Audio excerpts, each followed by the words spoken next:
Nico, there is a lot of history in Sudbury. I mean, everything, right? The buildings, the politics, the land, the people. What led you to explore the origins of skateboarding in Sudbury? Yeah, kind of a weird topic to track down, Yeah. huh? Yeah, no, I've been a lifelong skater, so skateboarding's a passion of mine. It's always been a part of my life, but I also am really interested in local history. So, like the history of the downtown and how the city developed and stuff like that. So both interests kind of blended together there. And, I've been skateboarding since the late 1990s. And when I started skateboarding, there was already a crew of older guys skating. And, I just figured that's sort of where it started. At that time, I didn't think too much about it. And then as I got older, I started wondering how did this develop? Because Sudbury's, rather geographically isolated, especially, prior to like the internet and stuff. I was just curious about how that sort of subculture might have made its way up here. So I started talking to some of these older guys that I already knew. And, no one really had an answer. It was kind of like, oh, I think, it started around when we started and there was no answer. So I said, you know what, I'm going to try to track this down myself. So that's what I did. Well, I watched the first episode and I found it really fascinating. I mean, not even being a boarder or anything, but just the pictures, the people, the culture. And I had no idea this was going on. I found it a real eye opener. And I guess it's not just for boarders, is it? No, not at all. And that's finding out. And because when I did this project, there was, for the skateboard community.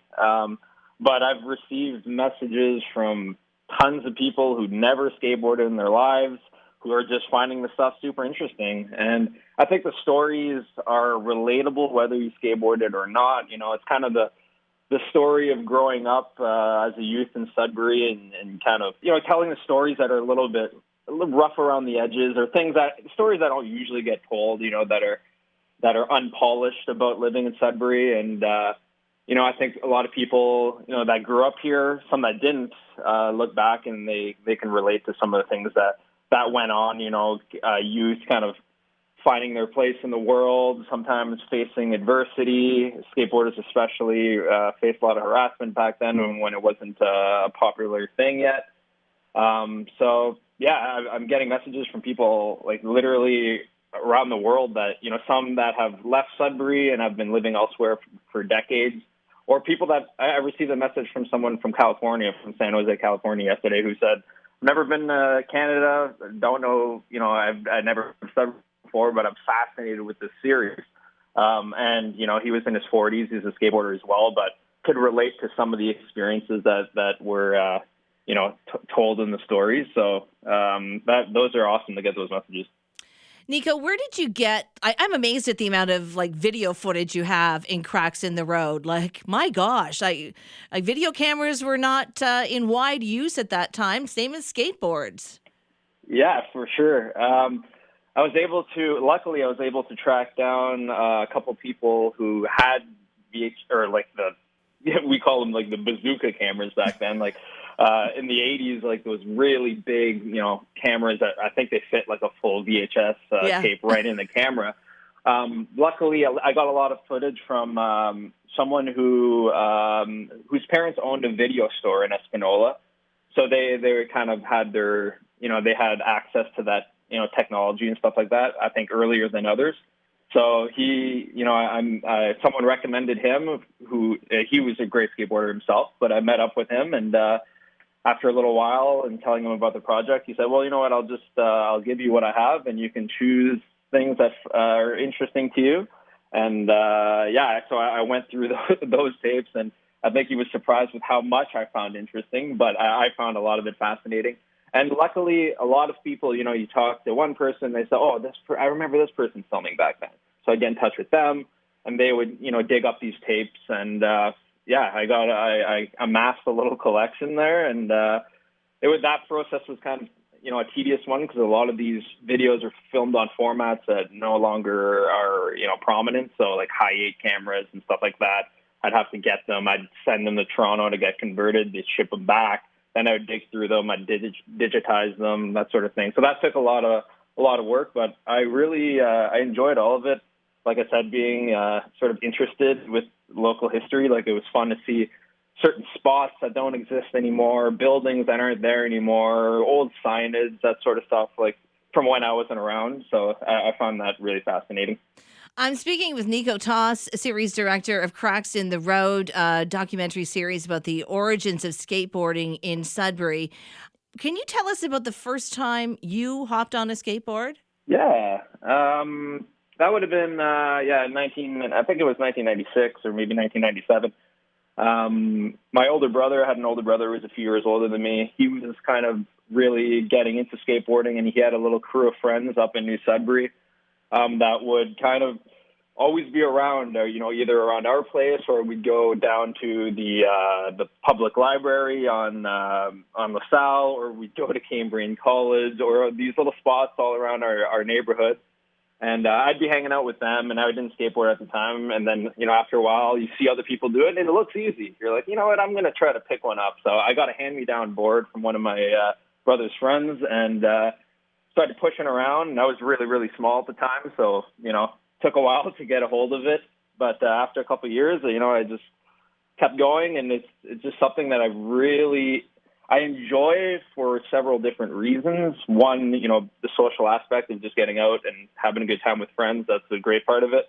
But skateboarding brought exposed me to a lot of creative art forms that kind of shaped my life from there. So, music, we put music in skateboard videos, or you watch skateboard videos and get into the music, which, I got into music a little bit later on in life. But there's a whole range of other things that came with skateboarding, like videography, or like putting together a magazine with your buddy's photos or whatever, design, art, photography. All these things kind of came together and kind of led me down different paths. Now I'm a graphic designer by trade, and I own a graphic design business in Sudbury. So It's Studio 123, right?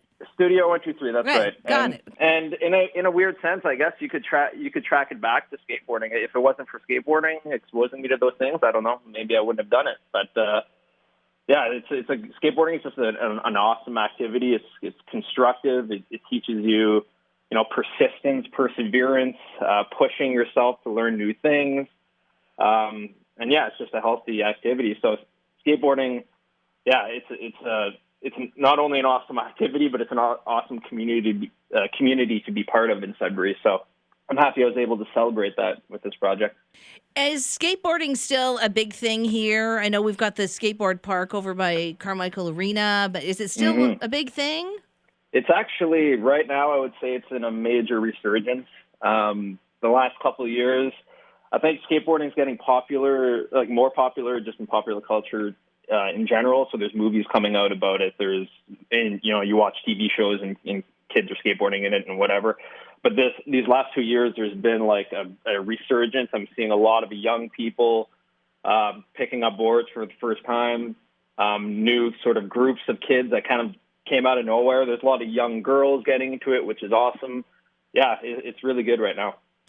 So in your series, you talk about the half pipes that people used to build, like in their barns and so recently, like within the last couple of years, my friend bought a house in Minnow Lake, and he says, yeah, you want to come and see my house? I'm like, yeah, okay. And we're walking around. There's all green space in the back. And all of a sudden, there's this massive plywood half pipe in the middle of the bush. And I'm like, what the heck is that? Like, it must have been built there. Like, nobody built it and then moved it there. So it must have been there. And he goes, oh, I don't know. And then when I saw your series, when I watched Cracks in the Road, I'm like, holy cow. I saw a piece of skateboarding history. That's awesome. Yeah, I mean, we had to creative as skateboarders in Sudbury in the year. Like, I mean, I'm younger than some of the older people that were featured in the documentary, but even my generation, we had to get creative before there were skate parks. Like, Ryan Heights Skate Park opened in 1998. So previous to that, there were no skate parks. So you and skateboarding wasn't really welcomed, obviously, on public or private property. So you kind of had to get creative. You'd find a spot somewhere in the bush behind, a building somewhere, and you'd set up a little mini ramp or a half pipe or set up a couple of jump ramps, we would call them, or launch ramps. Whatever went, that's sort of why I chose the name Cracks in the Road, because like people just made do in Sudbury with whatever we could find. We'd get creative. Things were never perfect. The roads are rough. There's cracks. There's potholes. Oh my God. It didn't matter, right? People, we got through it, and we found ways to have fun. And like people, we still look back at those days with fond memories, and that's why I chose the name, because we had to get creative. So where can we see the series Cracks in the Road? Are all the segments up there on YouTube yet? So if you search Cracks in the Road Sudbury, that'll pop up. So there's 2 full-length episodes up there right now, and we'll be putting up some bonus stuff after the 3rd episode airs. Oh, yeah. I want to see the bonus. I just find it fascinating. Congratulations on this series. It's something that was really eye-opening to me, and I did learn a lot. And I think every time I pass the public library on LaSalle where it says no skateboarding, I'm going to think of you. Yeah, that was a mecca back then.